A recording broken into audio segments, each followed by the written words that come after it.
Right,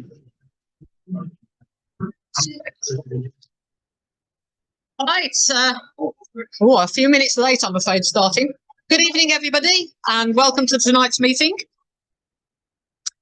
I have, for once, actually remembered to unmute myself before I started talking, which makes a change. Anyway, I hope you all had a good Christmas and New Year, and nice to see you all here. And I think we've got a good turnout on Zoom as well, which is always great. As usual, if anybody on Zoom has a problem, please put it into the chat, and Elaine, who's hosting tonight, will do her best to help. I'm delighted to say that we have a few new members to welcome. 4 new members: Jeremy Rayner, Alan Goodard, Catherine Plank, and Bob Brown. So I'd just like to welcome them to the club and hope to have a long association with us. Anybody, any of those 4 here? Oh, well, hopefully we'll see some of them in the future. And speaking of the future, I'm just going to do the usual announcements about our future meetings and then the meetings of the other local clubs. Our next indoor meeting is obviously 2 weeks' time on the 24th of January, which is conservation of the Hubara bustard, with Paul Goyup. And our next outdoor trip is on Saturday the 13th, so this coming Saturday, which is another the Intro to Berkshire Birding series, this time at Padworth Lane. Peter Driver's organising that. Please contact him tomorrow if you want to go on that, because it's very short notice. Also on Saturday, NDOC are holding their members' afternoon. I think you could just about do both, do Padworth in the morning and the members' afternoon in the afternoon if you wanted to. That'll be at Greenham. And their next external trip is to an Essex weekend, last weekend in January, 26th to 28th. And Bob Lyle is organising that. I should have said, by the way, if you want any more details of most of who to contact and what I'm announcing, please see me at the break. The Reading RSPB group, their next indoor meeting is on Tuesday the 13th of Feb, so a few weeks away yet. Inspired by Birds by Peter Holden. But their next outdoor meeting is next Tuesday the 16th, when they're going to Chimney Meadows for a morning walk.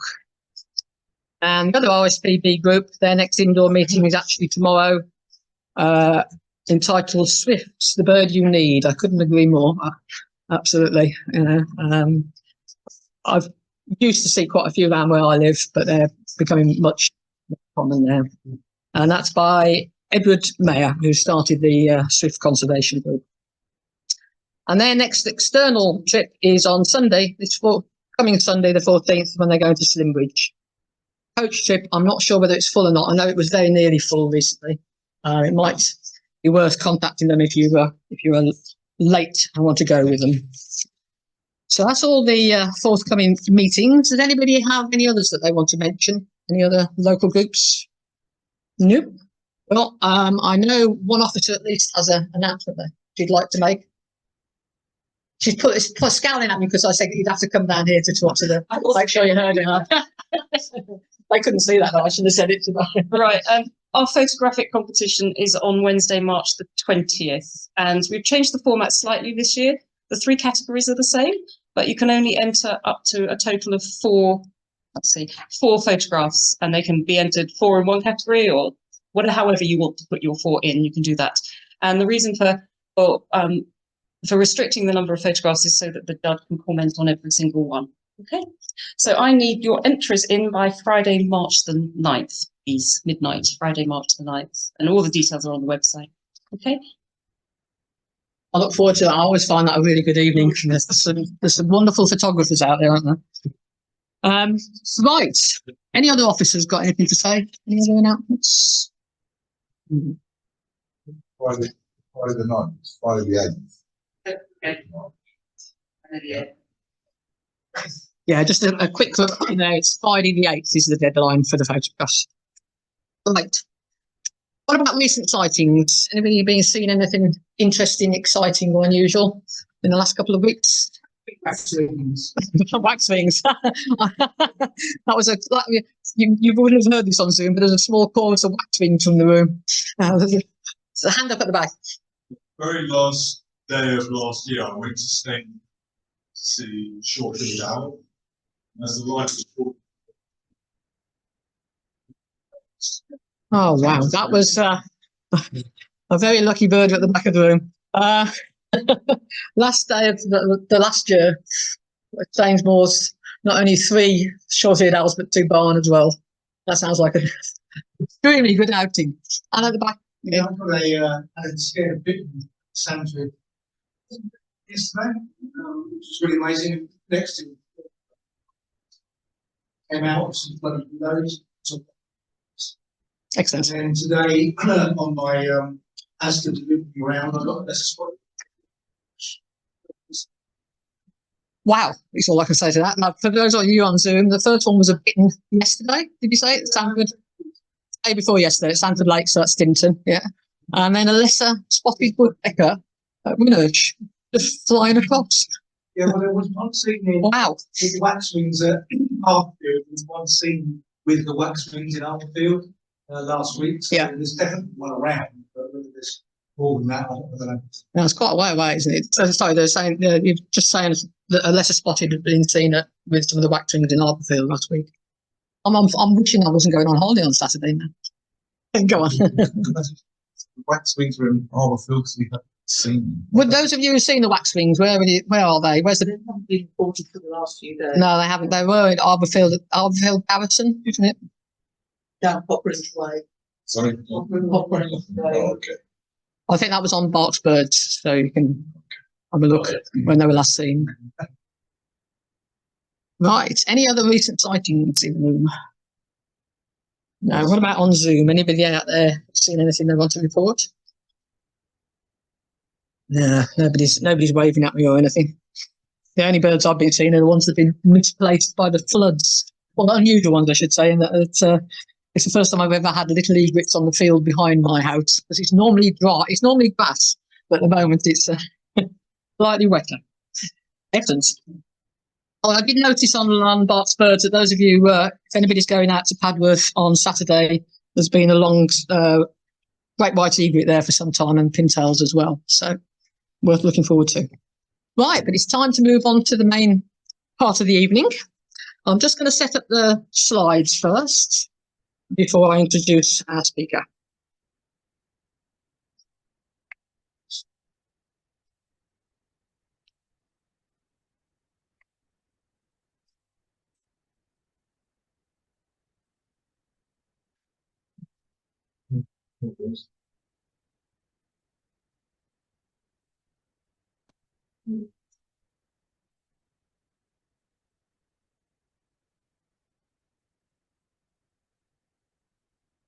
There we are. Look okay, Elaine, on yours?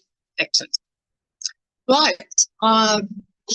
Delighted to welcome Jono Forgham back. He gave us an excellent talk last season on Sri Lanka, which I thoroughly enjoyed and was well attended. He's a lifelong birder, author, newspaper contributor on natural history, an amateur naturalist, and apparently a leading authority on cheap red wine. Very much so. Very much so, he says. Now, we're a bit closer to home tonight's subject, so not around the other side of the world, but tonight it's Portugal. And John has made many visits there, most recently in May last year. And he's going to be talking about the many species of birds on the Algarve coast, as well as inland for the vultures, eagles, and highland species. So something to look forward to, definitely. Including birding hotspots and tips on travel and accommodation. Sounds like a perfect evening to me. Well, I'll pass you over to Jono. Thank you very much. And I knew I put my little zapper down somewhere. Just get myself in the Zoom area. Thank you for inviting me back. It's a pleasure to come here.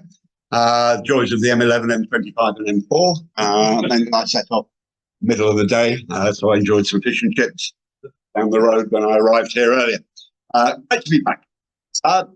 Yeah, the Algarve is an area that I visited now 10, 15 times. Apart from the COVID years, I was going there at least once a year, normally April, May time, or September, October, to coincide with the migration, of which there is plenty to come across, as well as the resident birds.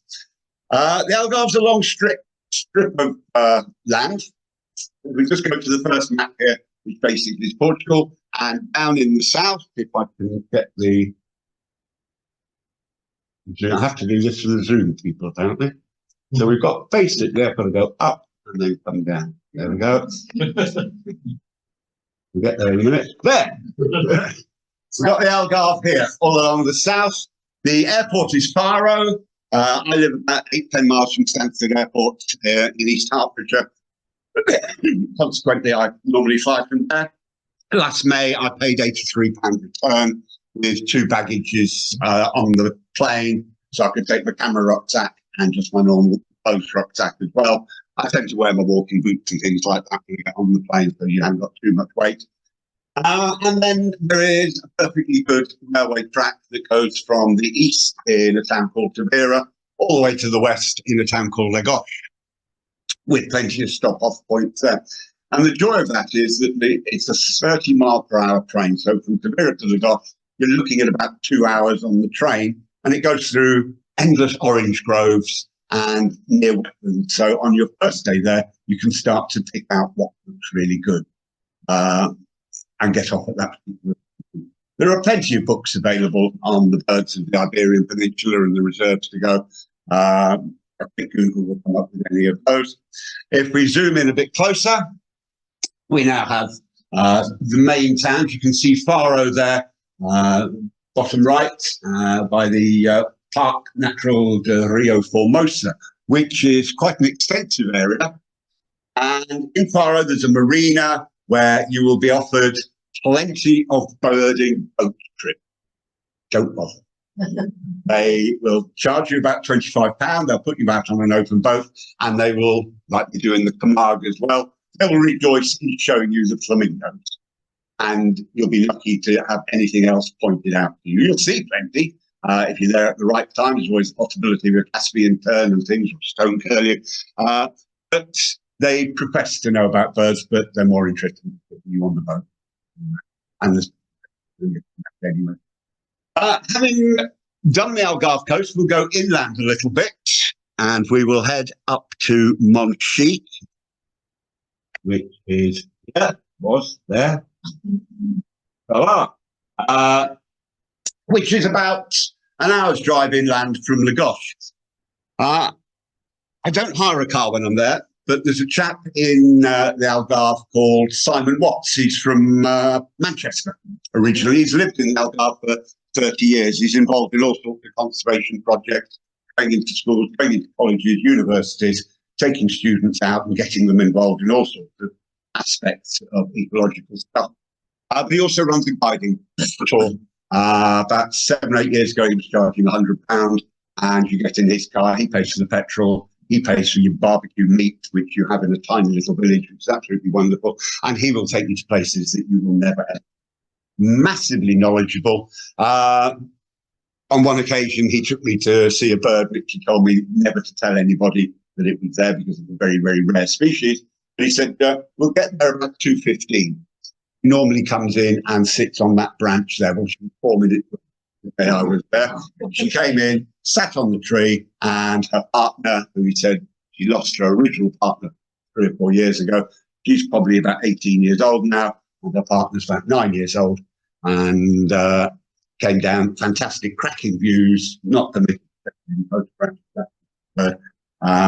In fact, most of the birds we saw on that day were very, very heat hazed. For those of you who do photography and you know what it's like when you're out in 30 degrees, you focus on the bird and you think you've got all you do is magnify the heat. So that's always my excuse for any out of focus shot. It's heat hazed. Even if the sky looks grey, it's not. It's heat hazed, I'm sure.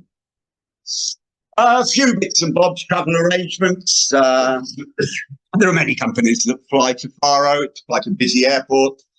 You arrive there, it's quite quick to get through.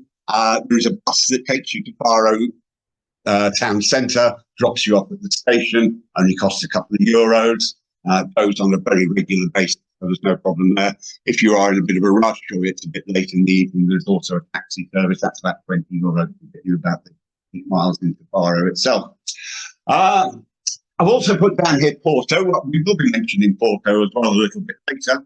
Porto, obviously, about a couple of 100 miles closer to the United Kingdom, so about the same sort of price. Ryanair do them for less than 100 quid. Having said that, I was looking at going in late March, early April this year, and I couldn't find one for less than £150. So I don't know if Ryanair have put their prices up. On the Ryanair website, if you can grin and bear Ryanair, I don't have too much of a problem with them. They hide it very well, that legally they have to put up first flights that they're going to sell 3 months in advance. And they're all listed on one page. So if you go in there in December, you can probably find Faro, March the 28th, returning April the 2nd or something, £12.50. Because they have to sell them at that price to guarantee that they've kept within the law of what they're selling them. After that, they can increase them all the time, but they have made themselves legally correct. I did do it once, and I booked a flight to a town that I'd never heard of. I didn't even know which country it was in. It cost me 1p there, 1p back, and £12 taxes. And I thought, well, I'll just get it. And if I can't go, it doesn't matter. I ended up in a town called Szczecin, SCZCZHCZIN, I think. And being Ryanair, the airport was 35 miles away from the town. I contacted a local birder there from a website and asked him about good places to go, hotels to stay and the like. And he said, oh, come stay with me and my wife and we'll go birding for 4 days. He was a student doing PhD at Szczecin University on mallards. So we had to go around all the town parks. He knew these mallards personally because they were all different. He was pointing out, so this one's got that on and that one, that one. He goes over there and he goes over there. And anyway, he got his PhD in mallard movement. And a mate who was doing an equally interesting PhD on blackbird. So that worked really well. That it turned out to be in Poland. I was so keen to get on the plane and not know what country I was going to, but it wouldn't have worked because I would have arrived with having practiced my Bulgarian. I might have said to you last time, when I go anywhere abroad, I learn a little bit of the language. It never helps to learn too much because then they think you can speak it and they reply to you in that language and you completely stop it. So I learned please, thank you, yes, no, beer. And all you need. So in Poland, piwo proszę, beer. And once you get to know the names, it's no good reading them. You can't learn them anyway. You have to wait till somebody else says, that's how you say it. And had a wonderful time. And I've been back to Poland 4 or 5 times since. I think we did 106 birds and 106 species of birds in 3 days. And some that you don't often see or ever see. Blackwood, Montague terriers, all sorts of things. So Ryanair, grin and bear it. TAP, the national Portuguese carrier, flies, I think, from Gatwick and from Heathrow. Probably a little bit more expensive, probably a little bit more comfortable nevertheless. Accommodation has gone up. I stayed at a place in Faro 2 years ago. I'm sure they got it wrong. I arrived to be shown to my room, which was a perfectly comfortable room with a sink and a shower in the corner. And I thought, that does me just fine. I'm out at 6 in the morning. I come back, have a shower, have a bit of a doze for a couple of hours, go out for something to eat, have a cup of wine. All hour really, and I was paying £80 for 4 nights, and I thought, well, that's pretty good for this room. So no, come with me. This is your bathroom, this is your kitchen, and this is your dining room. And I got the whole floor. And I thought, can't be. So I had to check what £80 a day. No, so I went to stay there again the following year, and it had gone up to, as I think I've put up here now, 200 Tia Maria, 200 for 4 nights. I think they got their pricing structure wrong somewhat. Wondered why people were piling in at £80, £20 a night. Plenty of places available. Faro, it gets very busy in the summer. Most of the local birds in Faro will have disappeared then. There's huge quantities of waders that are moving through. They overwinter there. So anytime up to mid-April, you're guaranteed to come across them in the town centre. From the marina, which is the town centre of Faro, to the salt pan, about 10-minute walk, and you will be around. So if we start in the east, having arrived at Byron and got the train to a town called Tavira. This is not my photo. Well, it is my photograph, but I didn't actually take that original. I found that on a restaurant board. Tavira is an old town, and so I took some shots here. But the things that are irritating me, sorry, I can't use that because nobody can see it on Zoom. Apologies, Zoom. If we go to the top of the picture, you can see loads and loads of salt pans. These are drained. The salt is extracted. So in some places, you've got some that are about 8 to 10 inches deep. Others, you've just got wet mud, and others, you've got absolutely baked mud. So, and it changes all the time. And you're perfectly free to walk around the whole of that area. There was a chap who lives in a ramshackle old house in the middle of it, who had the most ferocious dog I have ever seen. You know, one of those dogs that sort of, you know, the one in Tom and Jerry, whatever it's called, fight.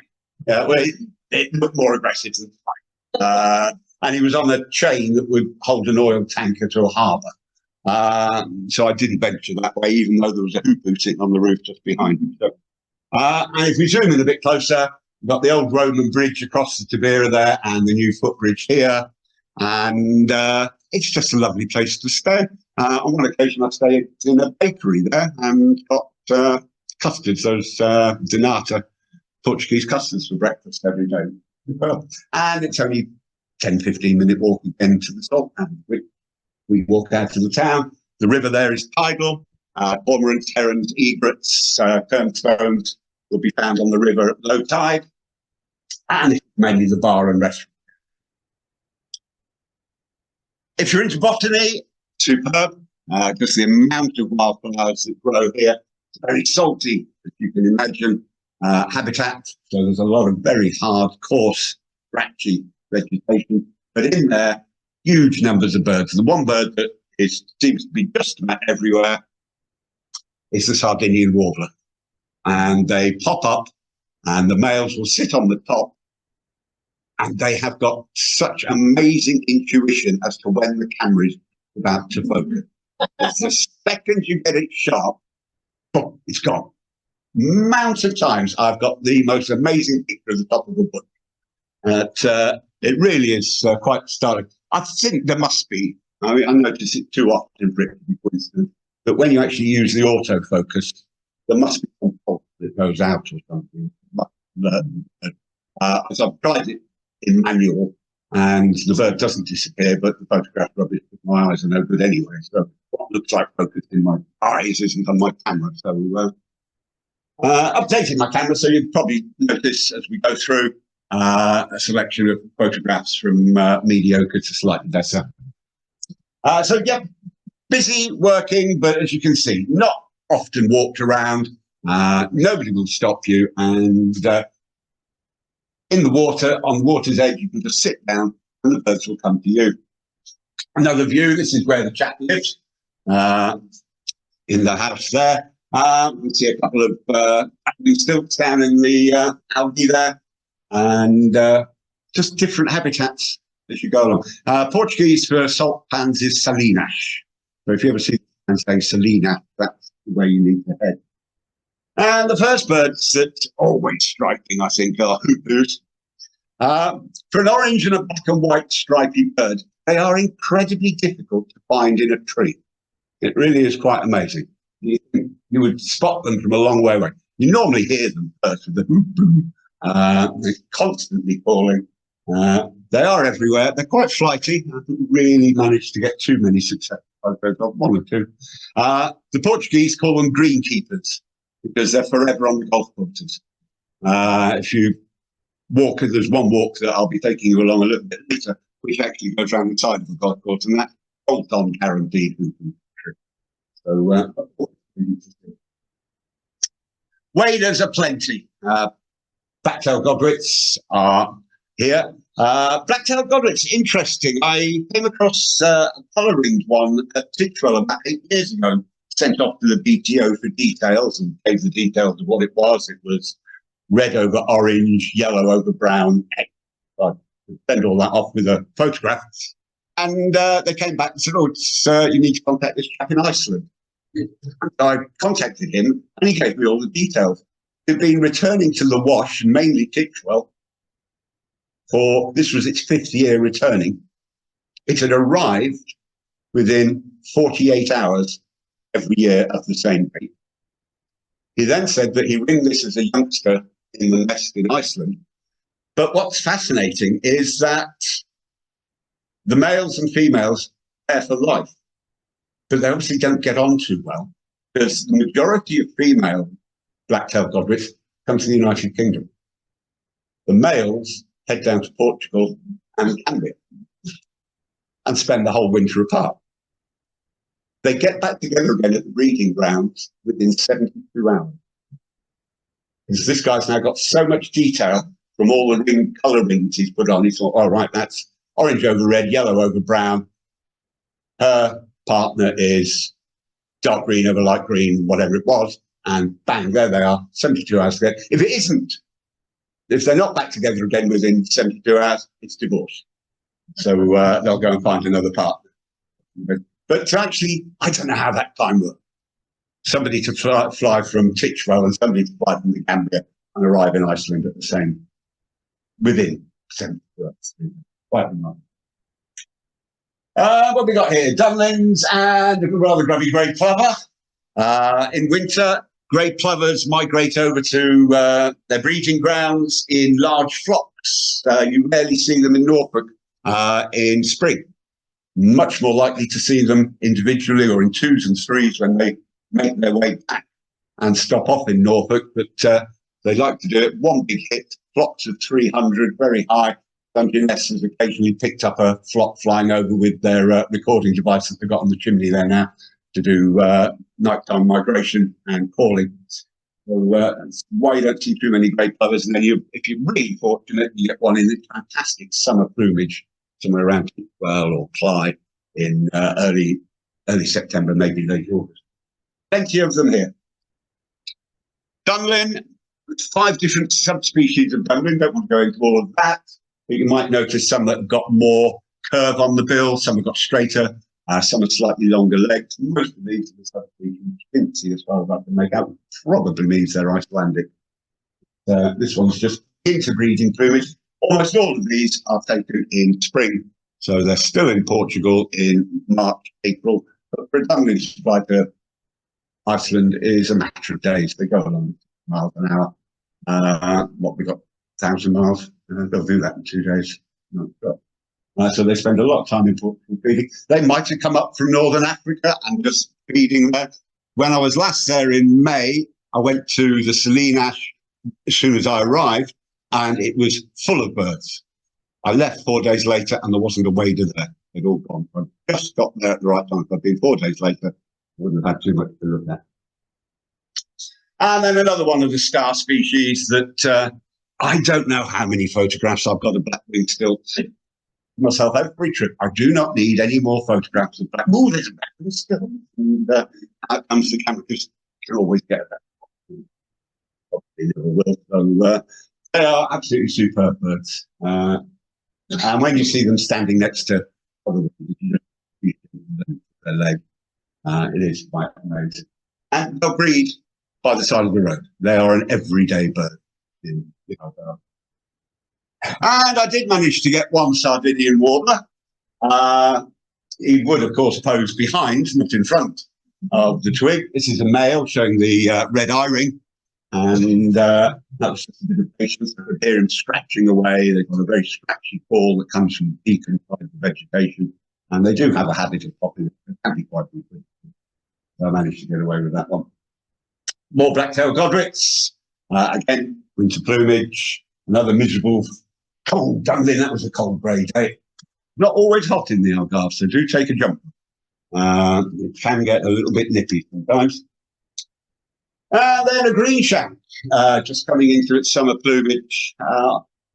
In parts of the Algarve, I always check green shank because there's a similar bird, which is pretty easy to pick out once you've noticed the marsh sandpiper, which can have the same sort of winter plumage, but it's got an absolute needle-thin bill. And that's the first thing that's a giveaway with it, especially if it's wading like this. Greenshank. Greenshank just looks a heavier bird. They're similar size. It's always worth checking. They're not common, but they are present. Spotted redshank, showing the tip of the bill there that curves down. That's a diagnostic feature. And the white supercilium, the white eye stripe over the top of the eyes, helps you to sort that out from your common redshank. Again, winter plumage. I always say to people, if you want to see great views of birds, leave your camera at home. Always works. And on one occasion, I drove up to Norfolk and I got to somewhere around Swaffham, where I realised that the camera battery was in the charger in the kitchen at home. And I thought, I'm going to see something really good today.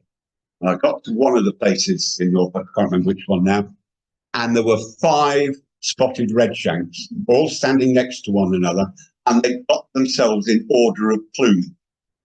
So the one on the left was full sun, completely black. And the next one was just coming out of the full black. The one in the middle was exactly halfway between summer and winter plumage. And the next one was almost all winter plumage. And then the one at the end was complete winter plumage. I do 1 or 2 courses on bird identification for beginners and things. Solved that whole problem in one easy go. So that was great. And then another bird that you'll see frequently everywhere is the magnificent spoonbill. Again, as you can see, this one is ringed.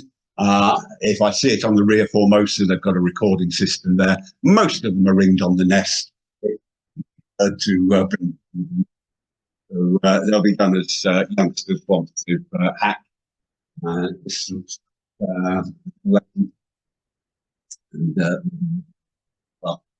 but regular birds, you'll see them flying over the salt pans, that typical neck down pose that they have when they're flying, and easy to spot. And just to give you an idea of the size of the white storks, which are everywhere, they nest on top of the Tourist Information Office in Faro.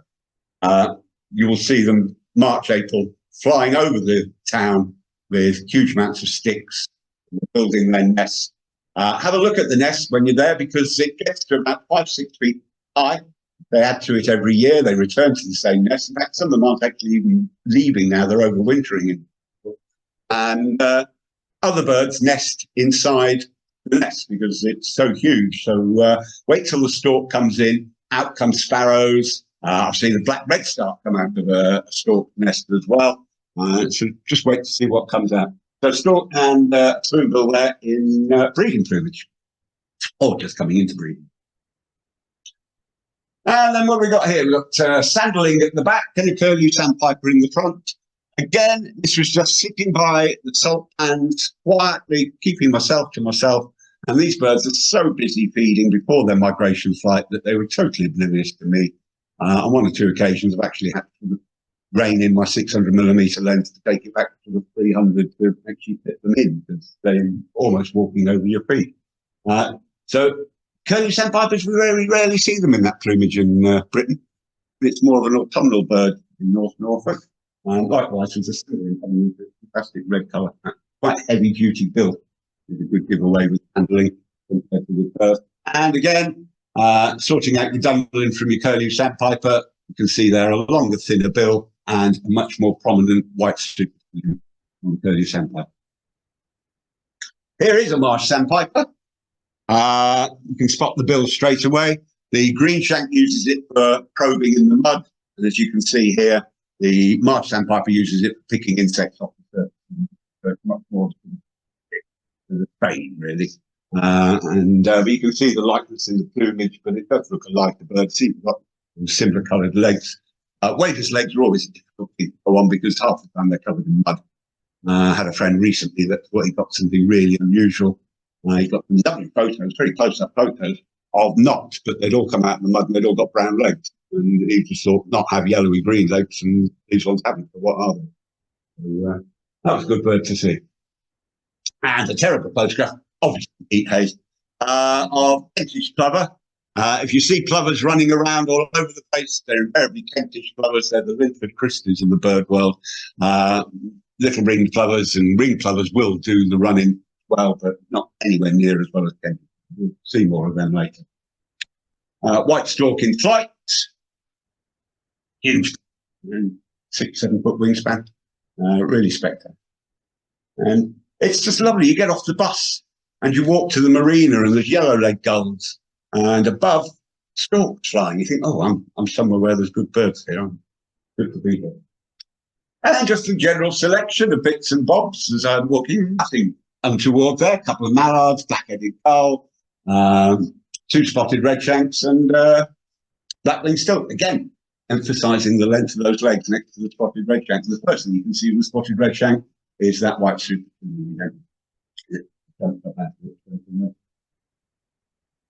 This is another green shank and a spotted redshank. The green shank here, you can see the slight upturn on the bill and the green legs. And as I said, it's the heavier bird. Little terns, probably the most common bird of the pools and the lakes. They are everywhere. And this was on a footpath around Tabira that was quite well used by dog walkers, joggers and cyclists, and it was totally unfazed. In fact, it was too close. I had to walk backwards.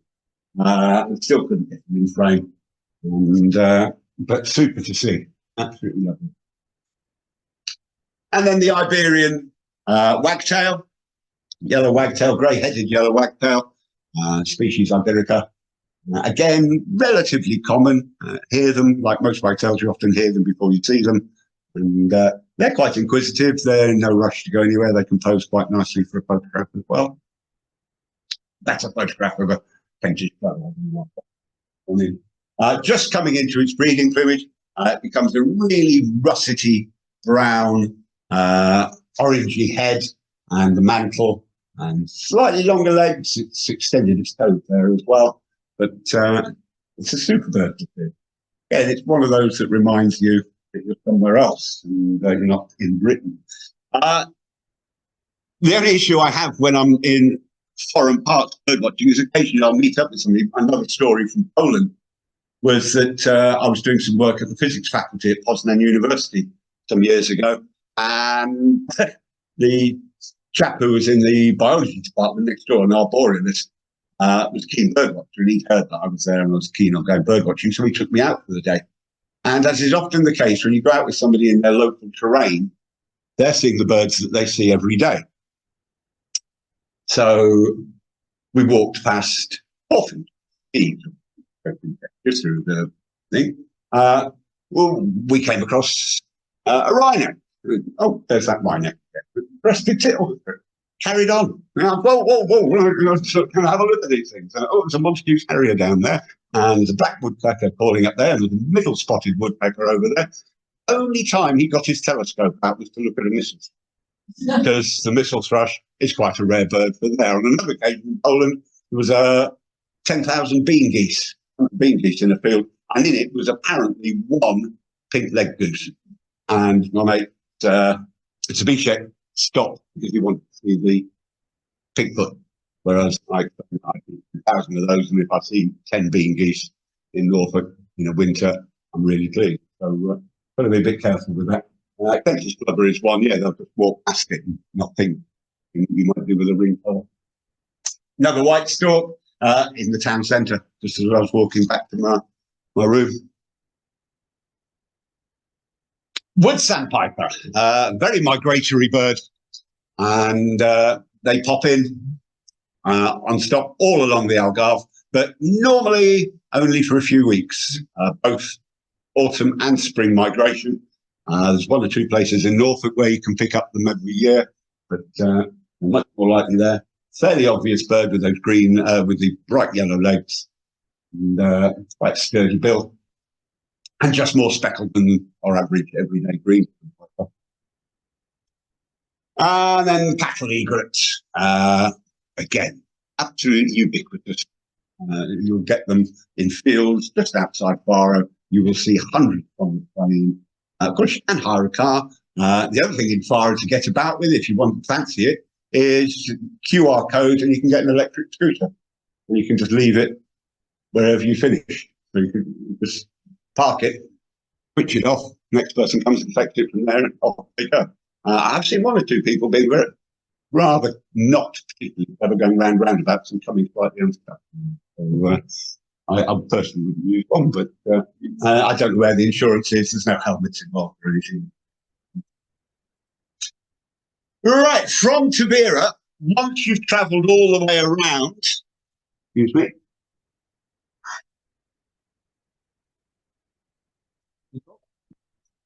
There's a straight road it's about half a mile, 3/4 of a mile long. And at the end of it is the ferry that takes you to the island of Tabira, which is actually Tabira Beach. And that is well worth the trip.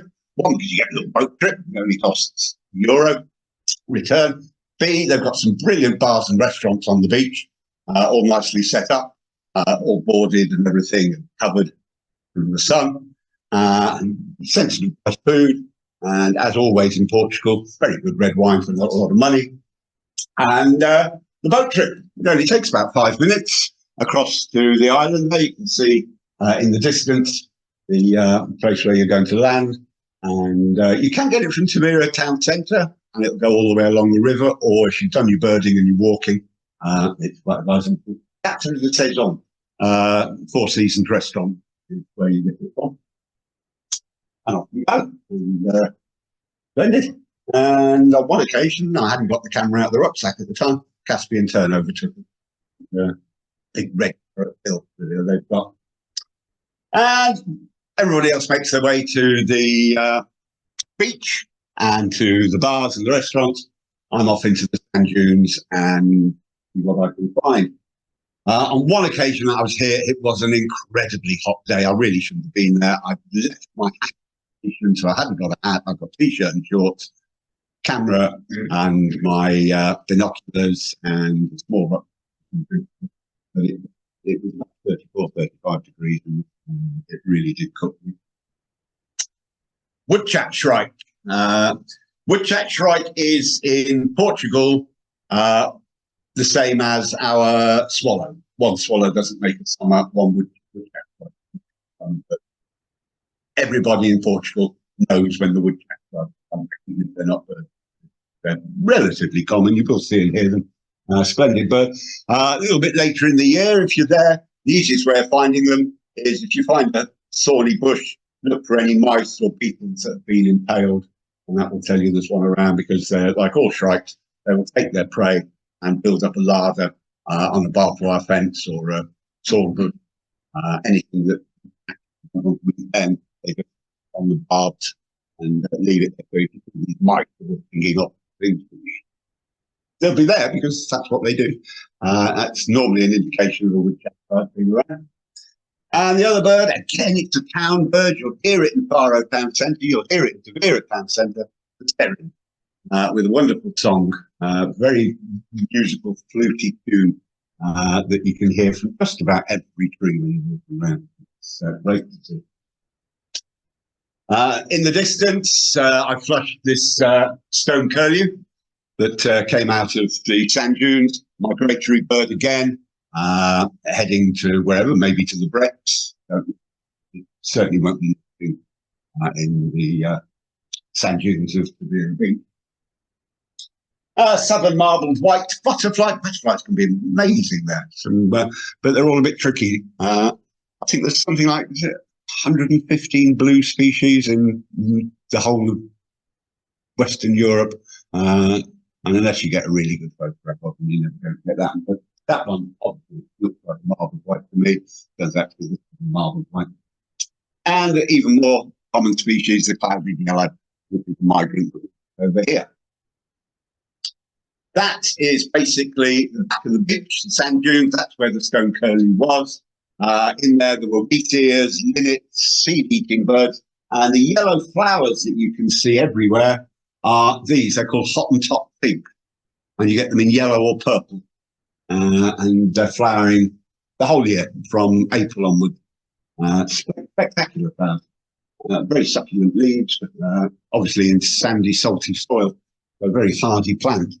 And then later in the year, they'll attract all sorts of insects. The other things that are superb in the sand dunes, there are loads of lizards. The whole ground moves with them as you're walking through. and that can attract in all the birds that are going to feed on the lizards, such as the woodpecker. Right, that take more lizards. And the bee eater. If you see one, you'll see 30. They're communal birds. They've got that very pop, pop, pop all as they're flying, so they give themselves away. Back in June, I spent a few days up at Tolaw Hill Reserve or something in Yorkshire, and I was sitting in a hive and a bee eater flew in front of me in the middle of Yorkshire. Fortunately, managed to get a photograph because otherwise it would have been a bit of an iffy record. That was there, and then I had to take some photographs of just other things to show that it was in the middle, but I hadn't come back from Portugal and I just left that one on my camera trying to claim a bit of a dodgy record. Superb, and that photograph just showing what it does out in Vera. And then one of the specialities of the Faro Tavira area, which is the Orderwing skull, still one of the rarest skulls in the world. Black legs, very distinctive red-shaped bill. You will see them; they are there. It's pretty straightforward. Faro Beach, if you go to Faro Beach, they're there. Tavira Beach, they are as well. They fly around, normally 2 or 3 together, and they just make their way up and down the beach. And it's quite a spectacular bird to see. I think there's only 2 records for Britain, and I think they're both done Jeunesse. One about 15 years ago. I remember Dave Walker getting one first for Britain, and the second one was done Jeunesse as well. So they are spreading, and I'm sure we'll be getting more records of them in the future. Then, if we get to from Faro, we can get the train to Lagos, and that is, as I said, an hour and a half, 2 hours on a very slow train, but great bird watching from a window seat. If you're standing on Faro Station, have your binoculars handy. That was from the platform. Wimbrel, you're overlooking part of the harbour, and you can see straight over to the airport, which as the crow flies, or Wimbrel flies, it's only about 3 miles over the water, but the road takes about 3 miles. So Wimbrel, always think with Wimbrel, and in September time, it's quite difficult to sort out because juvenile first year curlews can be Wimbrel size and have a shorter bill. I always think that the curlew, that its bill appears to start decurving almost immediately, whereas a Wimbrel's bill is straight for about the first third and then starts to curl down. And if you can see it in profile, sometimes that's not a good photograph to illustrate that point. But it's not one of those birds you see in the bird book, and it just sometimes it looks like they've just painted it almost exactly the same as a curlew, just made it smaller. And it's got an headgear as well. But it's the bill that always attracts me. This is the very plush marina at Lagos. They spent a huge amount of European money on this. There was a whole new housing estate going up. There was plans for Lagos Airport. There was a motorway that starts at Faro that peters out into a field just outside Lagos. That's as far as it got. And then 2008 came along and there was just no money left, and Portugal went completely bust. It's back on its feet to a certain extent now, but youth unemployment is still 20%, pretty poor. But clearly there's money about there. They've built beautiful flats overlooking the marina. And I met a couple from Scotland who'd sold a house in Scotland, moved to the marina. They've moved in. They've got their own janitor. They've got swimming pool in there. They've got shops in there. They've got everything that they need. Plus, they were the only people. They paid 300,000 euros for it, and the company now was selling them for 125,000. So there was just absolutely no way out of it because 2008 financial crash. You can't do them any more than wish them well. And a little walk outside Lagos take you to some of the beaches and the cliffs and the crags, which is fantastic to see what.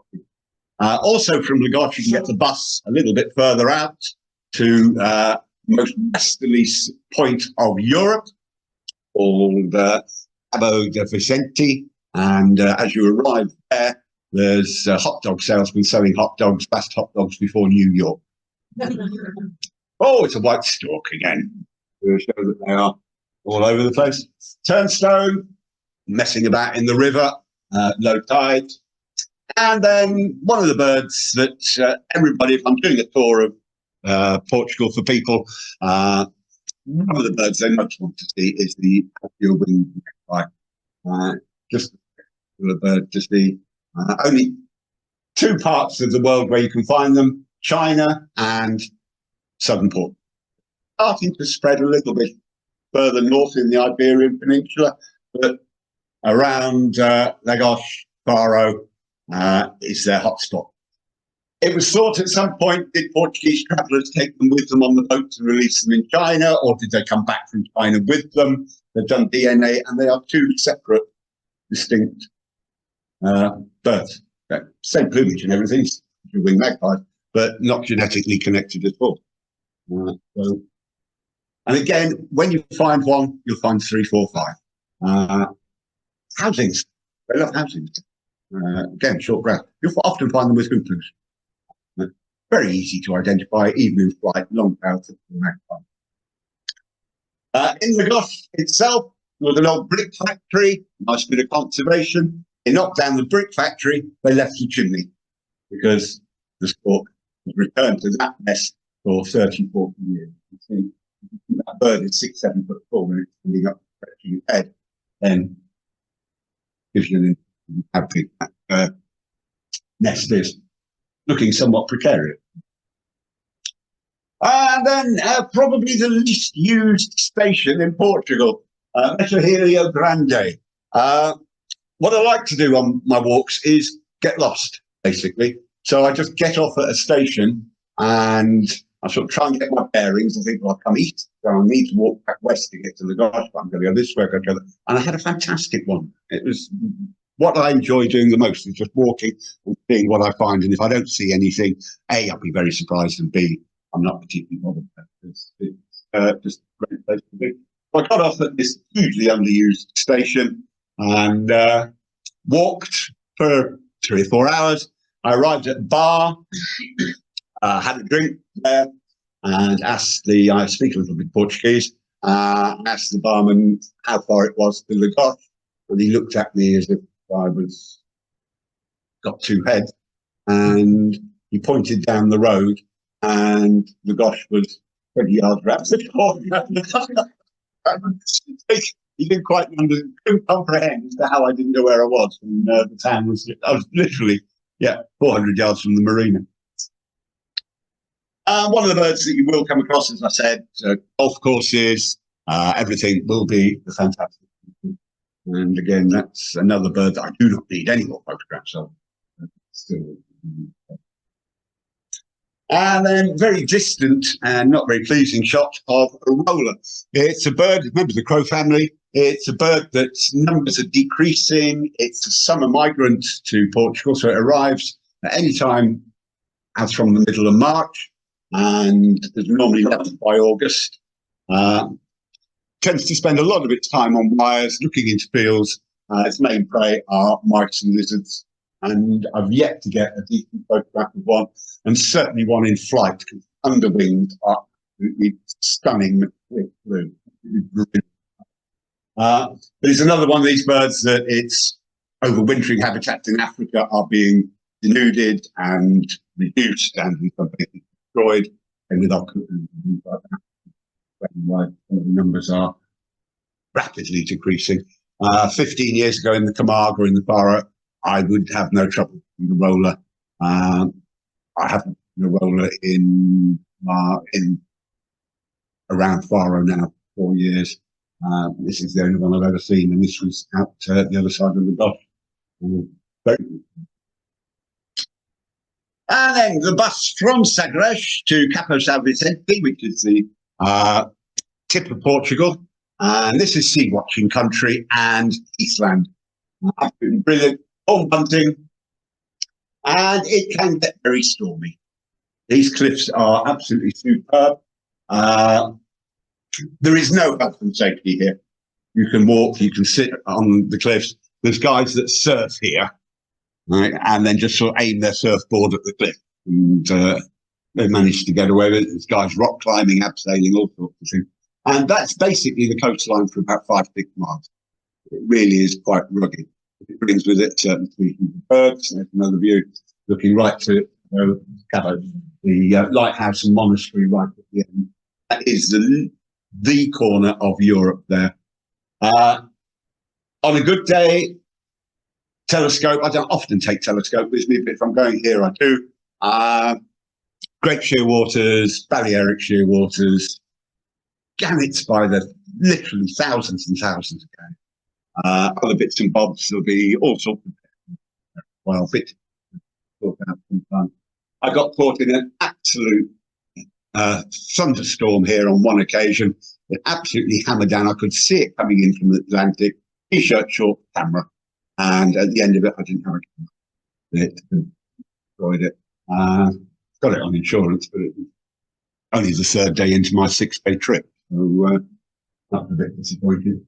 But enthusiastically, the airing covered and things, everything would dry out. You take the back and it's still dripping off all the bits of sort of computery stuff. I thought. Looking back at the town of Sagres, and there's some signs here. There's also a raptor watch point. In October, they have a raptor migration week where all the birders locally go to one high point, and you will get all the vultures, the harriers, eagles, all coming down the coast of Portugal, the western coast, then turning south all the way to Tenerife and Gibraltar before they cross over to Africa from there. And on a good day, thousands of vultures, mainly black and griffin, but in there with cineras and any other bits and bobs as well. Marsh harrier, Montague's harriers, quite a common bird there, so you'll get loads of those. It's like them before. And another bird, again, lousy photograph, blue rock thrush, which was the first one I'd ever seen, I think, that one. That's taken from a huge distance away. It was right on the edge of the cliff, and there was no way I was going anywhere near the edge of the cliff. Yeah, they're about starling size. And then two larks that you come across, secular lark and crested lark. There's all sorts of apocryphal stories about if it's on the ground, it's crested, if it's on a bush, it's secular. This is a secular and it's on the ground, so that's the end of that one. In fact, all you'll get around Sagres will be the secular lark. The coloration on the tail is different. One's darker than the other. The crested lark has quite an organised crest. The secular lark is a bit more punky, unkept, punky at that. And of course, they've got different calls as well. So you can sort them out, but it's not easy. They much more pointed on it, but obviously that moves about in the wind, can be.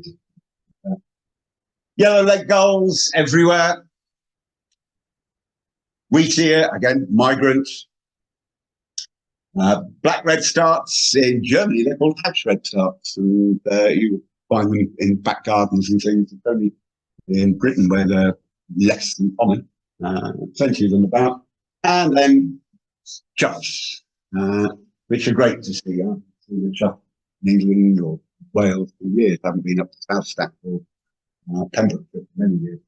So there is a plan to reintroduce them on the White Cliffs of Dover.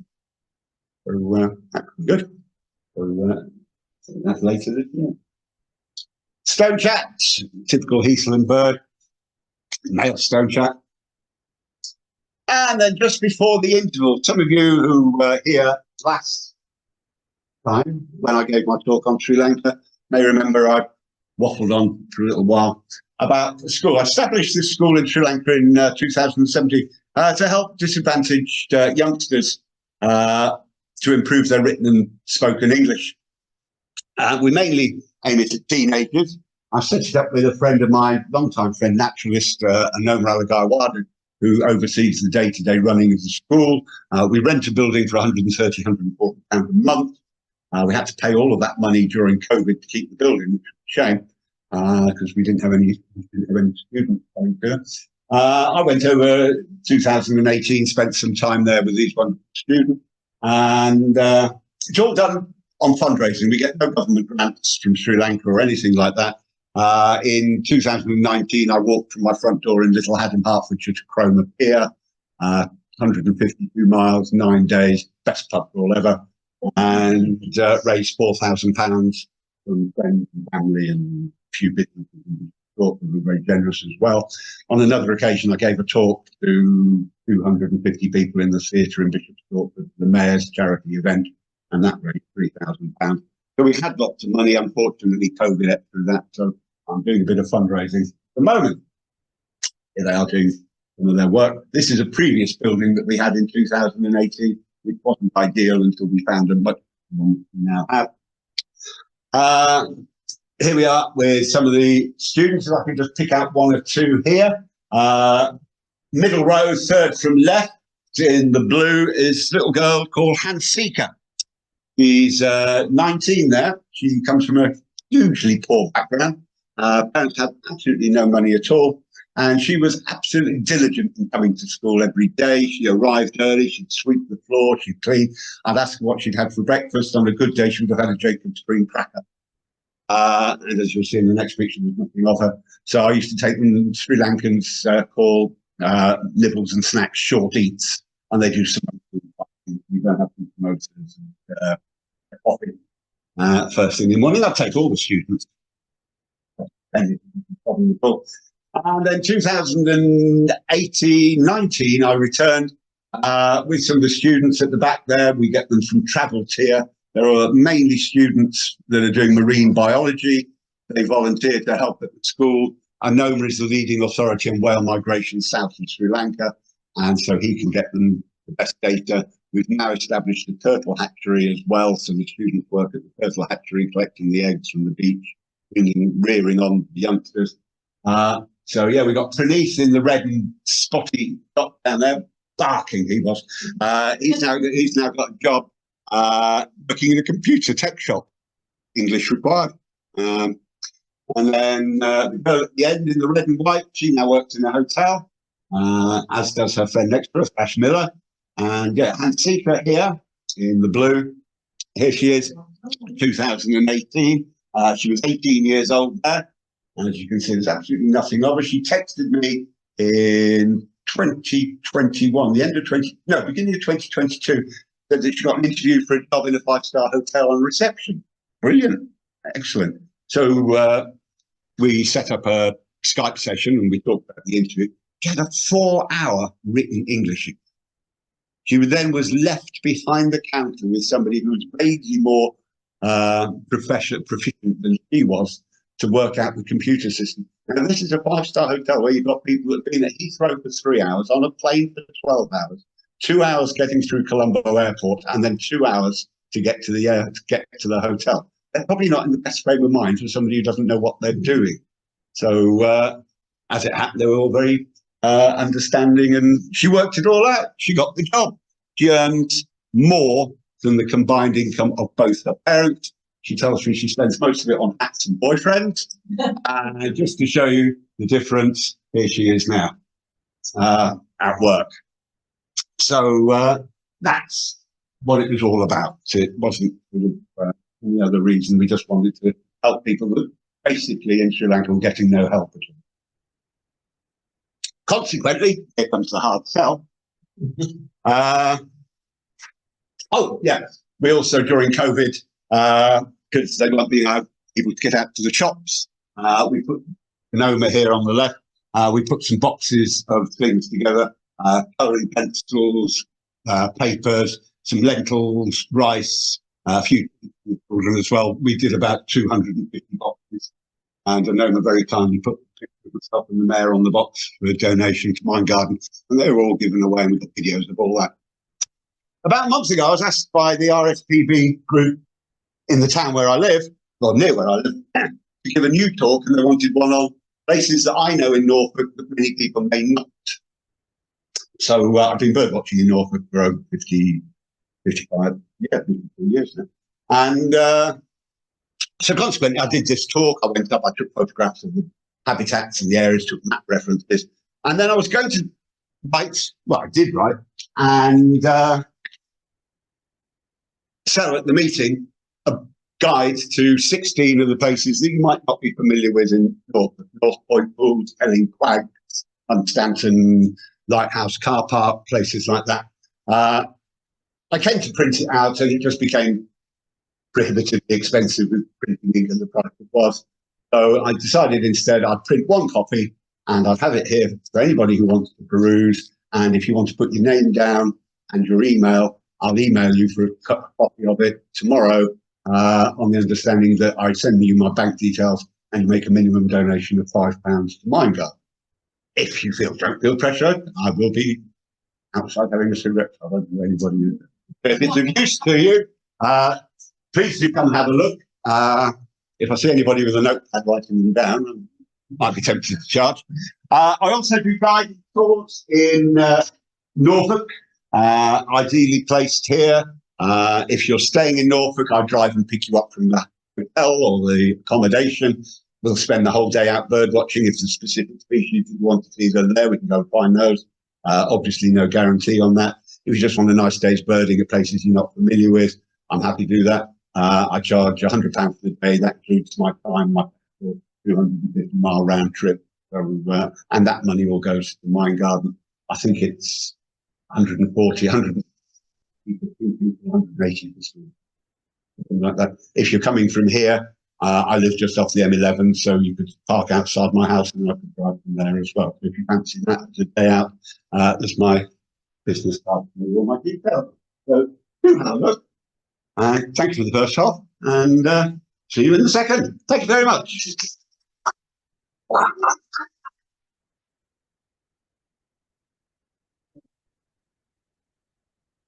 Right, so time for a break. We'll leave that slide up while we're having a break, and Oh, we can put the next one on. I'll put the next one up. Okay. Nope. And the next one after that. And the next one after that. That's fine. Excellent. We'll leave that one up, and come down, please. Those of you in the room, there's juices and biscuits down here, so come and enjoy yourself. Otherwise, we'll be back in about 10 minutes for those on Zoom.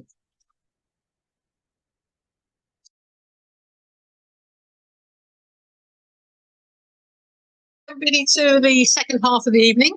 Looking forward to the rest of the talk.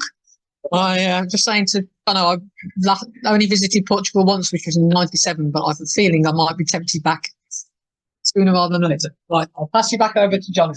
Thank you very much. And thank you to those who've signed up for the booklet. I'll get that to you probably tomorrow evening. I'm out early tomorrow morning. Just for a change, I'm going birding.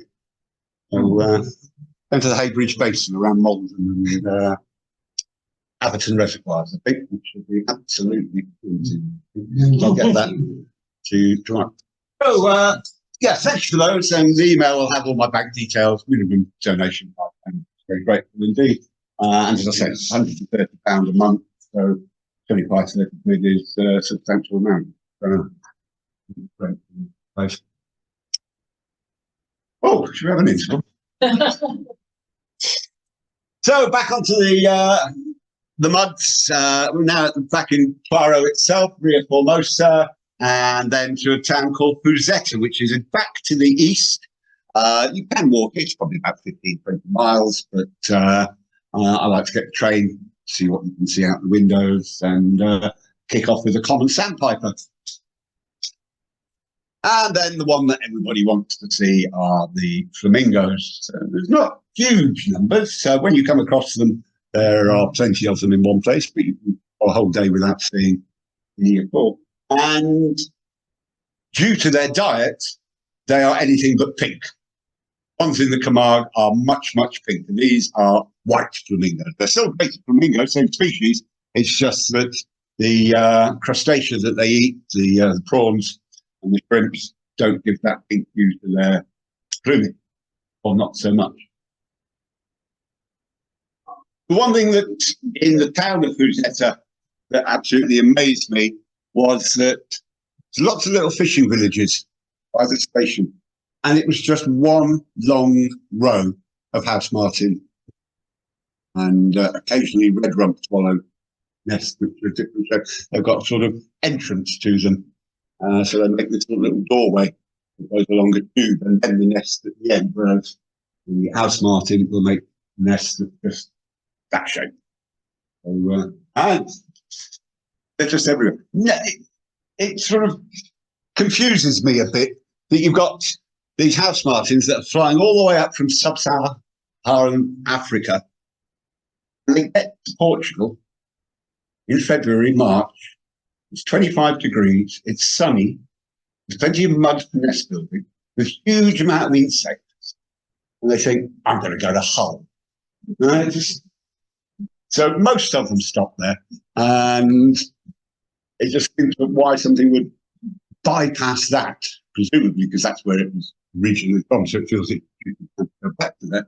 But why they would bypass such a fantastic habitat as that, move another 1,000-mile flight.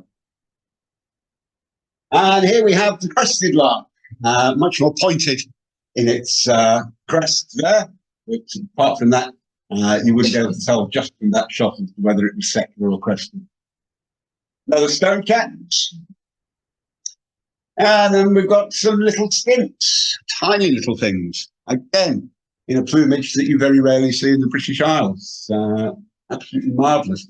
Again, they won't stop off in Norfolk on their way. Very rarely. They might get knocked out of the sky by a very heavy-duty storm, but they will be on their way and carry on in one big hit once they've refueled in the Algarve. That's great. And much though I tried to get photographs of the red-rumped swallow, I just couldn't manage it. I hadn't seen one on my last 2 trips where I've got a better camera and a better lens. That was the best I could manage, was just an old battered 400mm lens on a very small camera. So I couldn't even crop it too much, and the settings weren't good. They are there. You'll see them on a regular basis. More likely over fields than in towns. Fiercest cattle. Into fields. And another serin. This was actually taken in Fuzetta town centre as I was sitting outside the coffee shop having a coffee early in the morning, and it was in full voice, just standing on the roof opposite. And then going inland, this is where I went with Simon. He has a 4x4. He'll go off road. He'll take you to the top of hills. As I say, he was £100 for the day, but that's 10 years ago now, so more than that. But he does know his stuff. He'll take the telescope with him. He'll set that up on the bird. You can then look through his telescope. It's an area, the Baix Alentejo, completely unpopulated. You drive for miles and miles and miles, and there is nothing there, as you can see. A few tiny little villages. We'll stop in one village where they have Iberian big barbecue, chips, eat as much as you want, glass of beer before you get back in the van in the 4x4. Go up the hills, as you can see, we're halfway up a hill here for this one, and we've gone there in the van. And Simon is adamant that you do not get close to the birds. You'll see them, but you won't get close to them. So here we've got sandgrouse, black-bellied sandgrouse. Most of these were taken from the car. So these are the views that I've got, and they weren't even good. Black-eared wheatear on a rock as we were going up the hills. The huge vultures, both black and griffin vultures, large numbers of those. Black kites, red kites, harriers, various eagles. Just superb to see. Lesser short-toed lark in nesting mode, collecting some nesting stuff. Montague's harrier. This one, as I was saying to somebody at the break, I was trying to get a photograph of this male Montague's, and the female was on the ground on the nest, and a black kite came to inspect the nest with a view to predate it. And as I was watching that, stage left came a lesser kestrel, and stage right came a golden oriole, all at the same time. So Montague's, black kite, golden oriole, lesser kestrel, all in one view, basically. Consequently, but again, very distant. Then this is not my photograph, nor is the next one.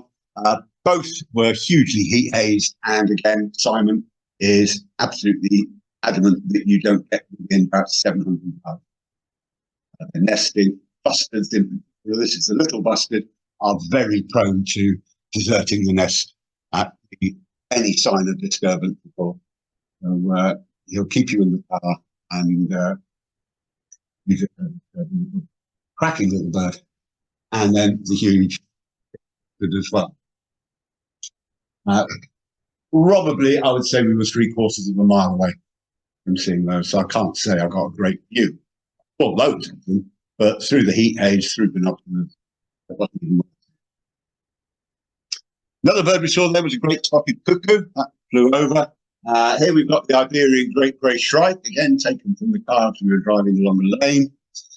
Now proved to be a species in its own right. DNA has proved that.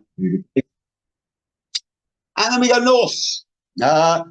Once flying back from Lisbon on a non-birding holiday, I think it was a work trip, I looked out to the window and I saw this area that looked really good. It was all wetland and bits of promontory and all sorts. So I looked at it on an atlas when I got home. It turned out to be this area near a town called Wheatear. So I'll go there next time. So I flew to Porto, train down to Wheatear, about 45 minutes.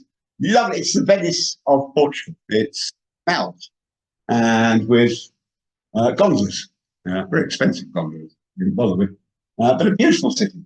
It's a student city, so it's vibrant, alive, great restaurants, great bars, cheap accommodation because it's off the beaten track. It's not a tourist place at all. Portuguese go there for the day at weekends, but the hotels are fine. And then I contacted, real coincidence, I contacted the Portuguese Tourist Authority in Aveiro saying, can you point me in the direction of any good bird spots, good bird watching?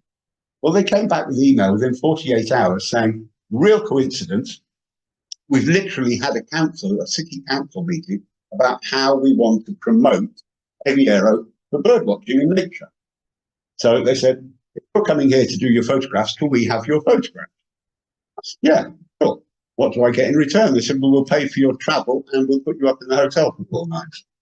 So, yeah, that seems fair enough to me. Oh, and so I got, breakfast, bed, and return, including train and the train from Porto Airport to Porto City Centre, then from São Bento to Aveiro.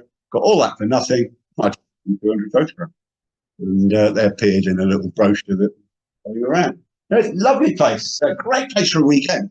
Friday through till Monday, be lovely. And if you walk, you walk 10 minutes down the road, you're here, and it's more salt pans. Just a few dunlin, and there'll be ringed plover in there, and black-winged stilt at the bottom here, but all the rest look like dunlin to me. And so, again, this is a man-made habitat. The guys are working here, collecting the salt all the time. So the birds are used to human interaction. So it's not really too much of a disturbance for them. Not to bring cover.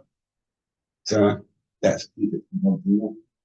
Great fun, typical wadering. You can spend all day going through Dublin. Flamingos, enjoying that. Nice shallow water for them, easy feeding. This one looks a bit deeper on the left.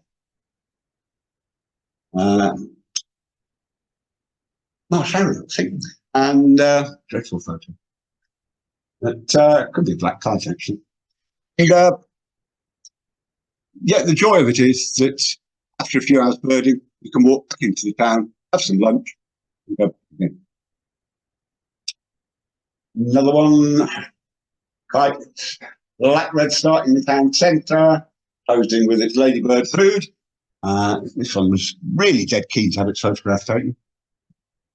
The inevitable black-tailed godwits, inevitable black-winged stilts, and then again, two dunlin and black-winged stilts, to give you some idea of indication. So, but yeah, about 45 minutes from Porto. I have stayed in Porto before. Not a great place for birding.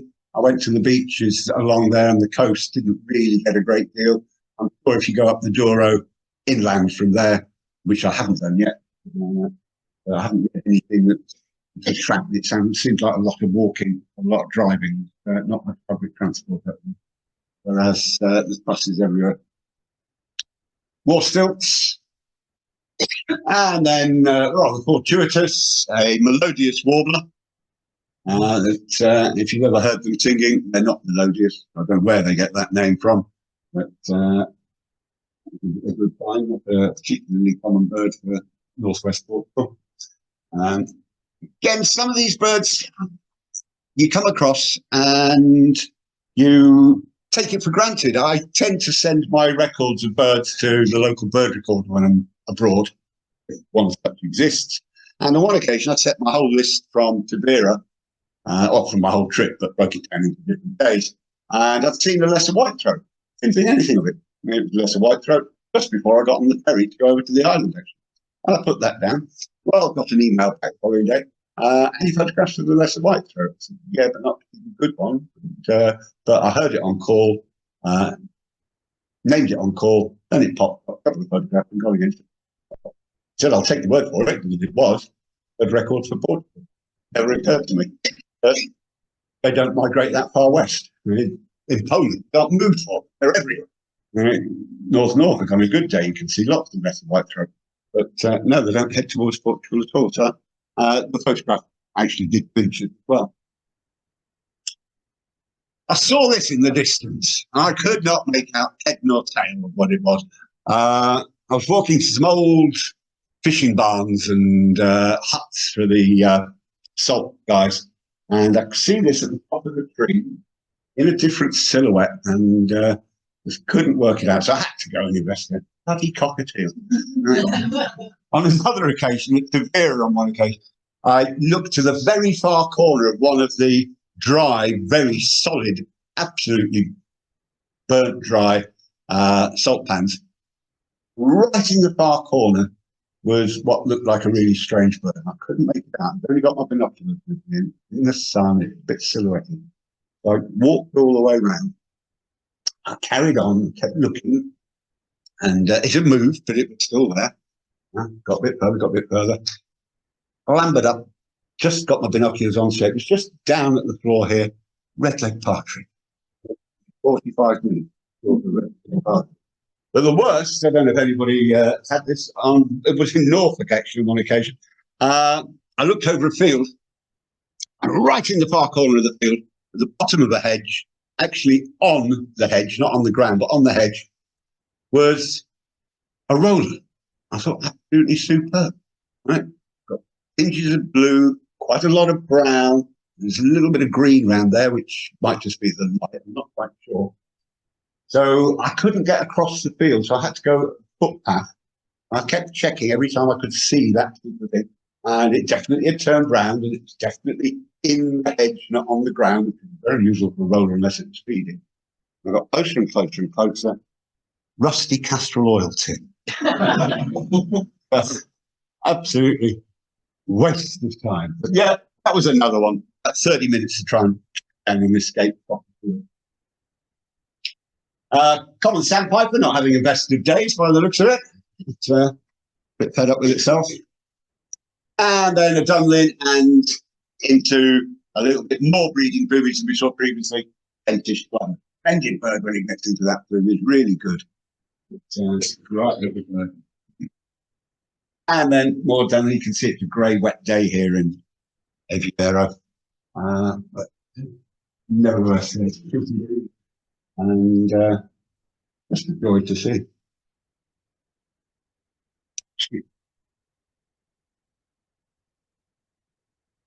Golden plover. I've come across many of those before. Rosetta out towards Vera is a perfect place for them, but there's quite a few of them on here. Certain times of the year, always worth checking your golden plovers, Pacific golden plover, American golden plover. Had a Pacific golden plover in Norfolk a couple of years ago. I just wandered out at North Point Pools. and pose very nicely, much more long-legged. Golden colour. And then another little stint, tiny little things. I've yet to get a really good photograph of a little stint next to other birds, just to indicate how small they are. This looks to be a first-year bird, juvenile, so this probably was in September. It's got what's referred to as the railway lines or the tram lines down the back of the mantle. It's got two white lines. You can probably put the first one up there, indicating first-year bird.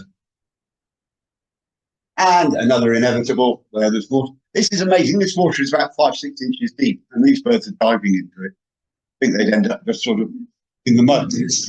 So must go straight under. Really good. And then just a nice mixed flock of waders on the side of these little pools. Maybe there. And clearly that. Looking over flamingos, that we still too rough turned up. They were good to see. Plumage. Again, that might be another serin. White wagtail, cut off nice behind the head. The black and the grey on the nape there is straight line. White wagtail, in fact, it'd be highly unlikely to be a plant. Another one of the yellow wagtails, grey-headed species Iberica. Another yellow-legged gull in the town centre. And then I came across, I hadn't been aware of this until the Portuguese Tourist Board told me about it, the Dunas de São Jacinto Natural Reserve. This was a bit of an adventure. I had to get an early morning bus to a ferry. I then got a ferry across to a point, not an island, but it's a long strip of coastal ground that you can only get to at the top. There is a bus that goes all the way. It takes 3.5 hours. The ferry takes about an hour to get there and drops you in the town of San Jacinto. And then it's about a 4-mile walk to get to the reserve, but it's fantastic birding you can walk in anywhere. Here's a map showing from Aviero in the bottom right to the Praia de Perego Barra, which is where you get the ferry across from the other side. And you can see the reserve to the north of that. Fantastic wetland habitat, well worth just having a wander. Yet another place where I got absolutely drenched. This time I've got a proper rucksack with one of those plastic bags that comes out over the back of it to protect the camera and gear and everything. Didn't get that photo, that's not mine. And you can see here, this is the town, and you just walk all the way up the roads here. But all this area, but all these footpaths, you can go on the beach.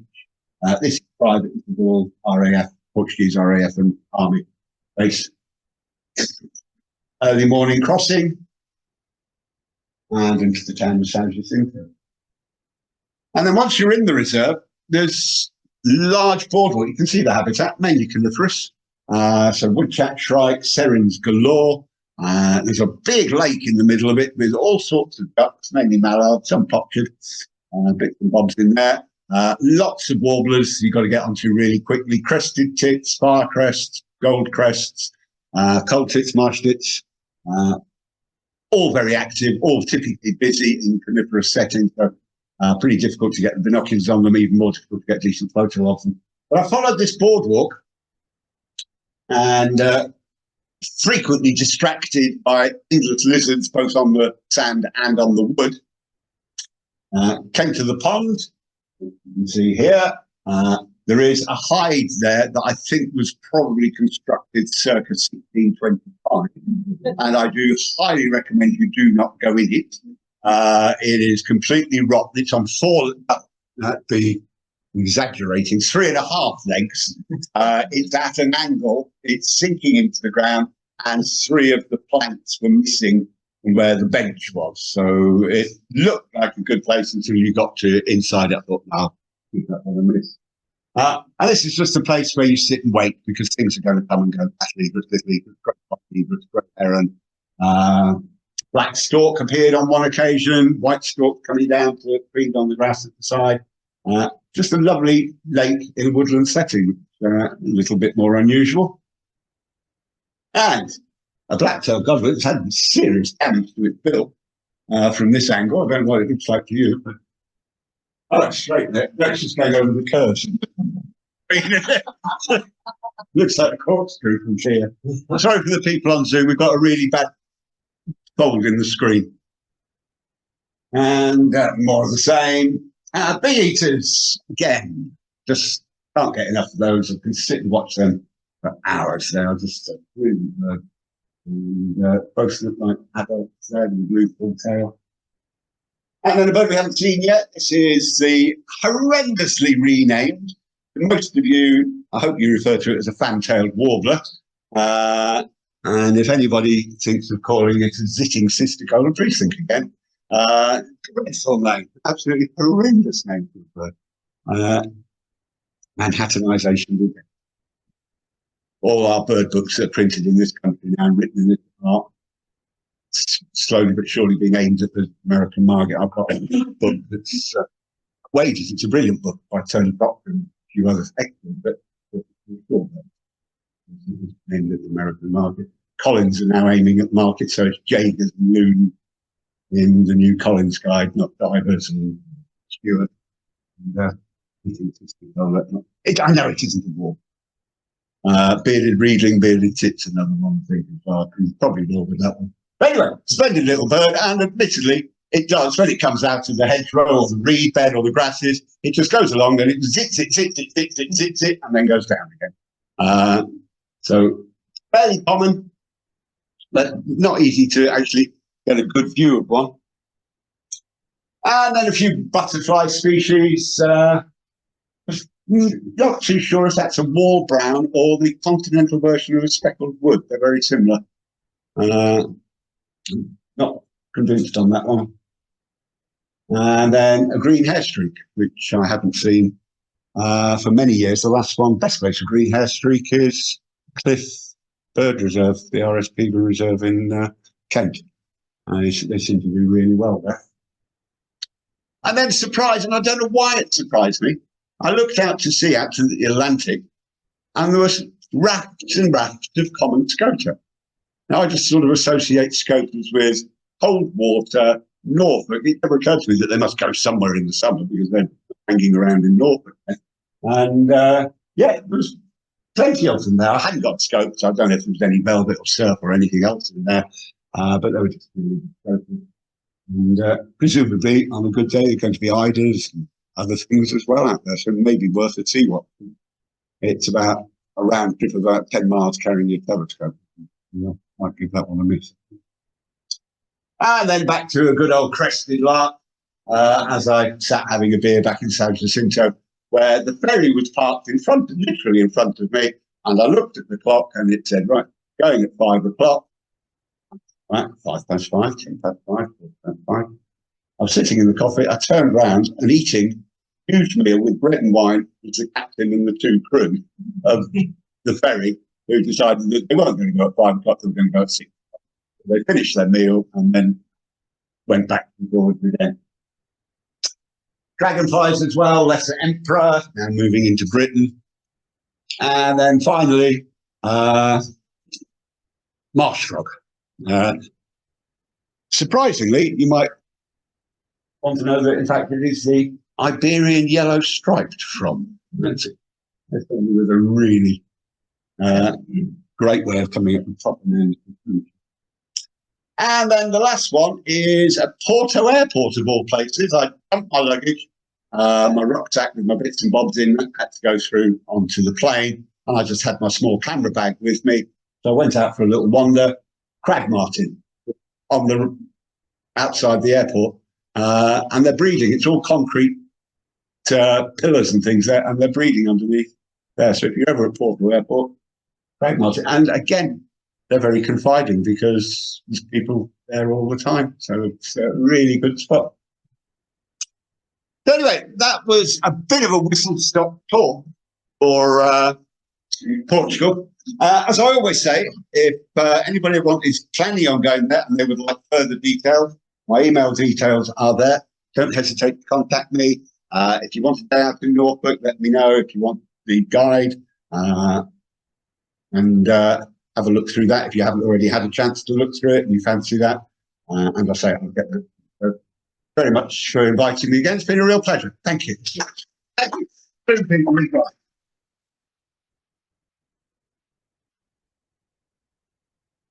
Thank you very much indeed, John. I don't go away. See if there's any questions you'll need you to. Don't know anymore. Right, have you got any questions for John? That was a fascinating talk. Any questions from here or from the people on Zoom? Let me stop. In the middle. I'm on the list, but Yeah. go down in the fashion department. Yeah, it's the other side of the River Tagus. You go down to Gold. Can I have John? Sorry to interrupt. Can you come and? Oh, sorry. Hello again. Can you also repeat what you're asked? I'm afraid. I've just been at Lisbon in the National Reserve in Lisbon. It's on the other side of the Tagus. You get the ferry across to a town called Montijo, and then you get a bus to a town called Alcochete. And if you go down on the waterfront there, that will do lead a tour around there. Again, it's mainly aimed at flamingo spotting. There's a fascinating hawk factory there as well, which has loads of birds. It's all desolate now. Of course, not quite so fashionable. So that was great for serens, woodchat trikes, and all sorts of birds that were there. And there are loads in the winter around the fields, and the streams around Alcochete is great for all the waders that we've seen today. Back to our godwits, two bartail godwits, not too many.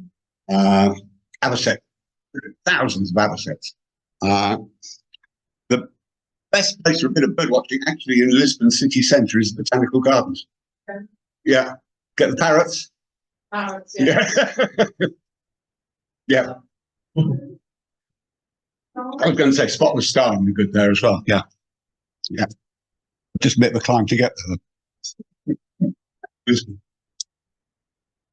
Right, Bill.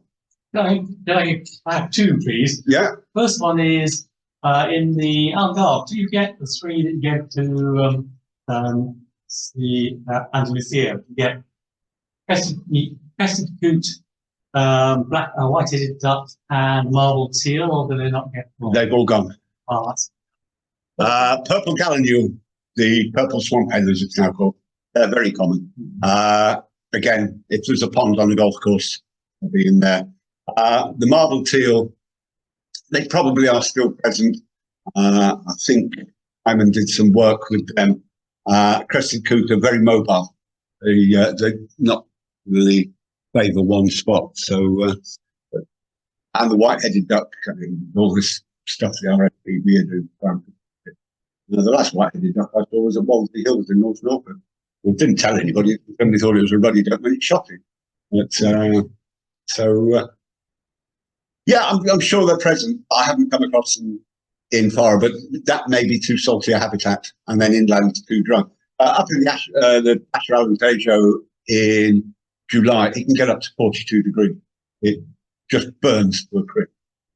So, but there is a large lake reservoir there at the moment, which might be worth visiting. But yeah, sorry, I can't point you in the direction of that. And question two. Let's do it properly. Quite close. Thanks. Question two. Isn't it good in the winter? We've been there in winter. Is it worth? September is the latest I've been, so I wouldn't like to comment on it. I suspect I've been to Lisbon in the winter, and there's loads of waders there, so I have no doubt that around Faro, Lagos, there will be Tavira, there will be the waders. But I'm fairly sure they overwinter there. I'm sure their numbers are supplemented by ones coming in. But yeah, I mean, I've timed going to the Camargue wrong and got there, and the winter birds hadn't arrived and the summer birds had gone. And I walked around for 3 days. Very, very little indeed. So yeah, it's sometimes worth having a trawl around on the internet to on the go in the Camargue is really good. Thank you. Any more questions Anybody else? in the university or for those on Zoom? Nobody's waving at me on Zoom. Anybody else in the room? No, it doesn't No. sound like it. But I have one quick question. Oh, it's only a quick one. You said you said the basic words that you needed to know in any language, but you left Yeah. one out. You didn't tell us what red wine was. Red wine. In Portuguese, red wine. In Faro, there's a I fantastic should have known better, shouldn't I? Vino Tinto. Yeah, there's a fantastic Madeiran restaurant where they wear all the Madeiran costume. If you're familiar with the Madeiran costume, multi-coloured woven waistcoats and things, and long flowing skirts, and you've got the owner, and you've got Madeiran wine in there, Madeiran on the restaurant menu and everything. Love the fish, good prices. And I said, so what part of Madeira is that? I've never been there. Excellent. The Madeiriense. Okay. Well, thank you very much again. That was very, Super. very kind Pleasure of you to be to come back. back. I really enjoyed that. We could show our appreciation in the usual way. Thank you very much again. Right, just one last quick announcement. Just a reminder that 2 weeks' time we'll be back here on the 24th for the conservation of the Gubara bustard. And I hope to see some of, well, I won't be here, unfortunately, but I hope we'll see lots of people then. And thank you and good night. Oh, by the way, we're moving down the pub in the university if anybody wants to come in Park House. So thank you.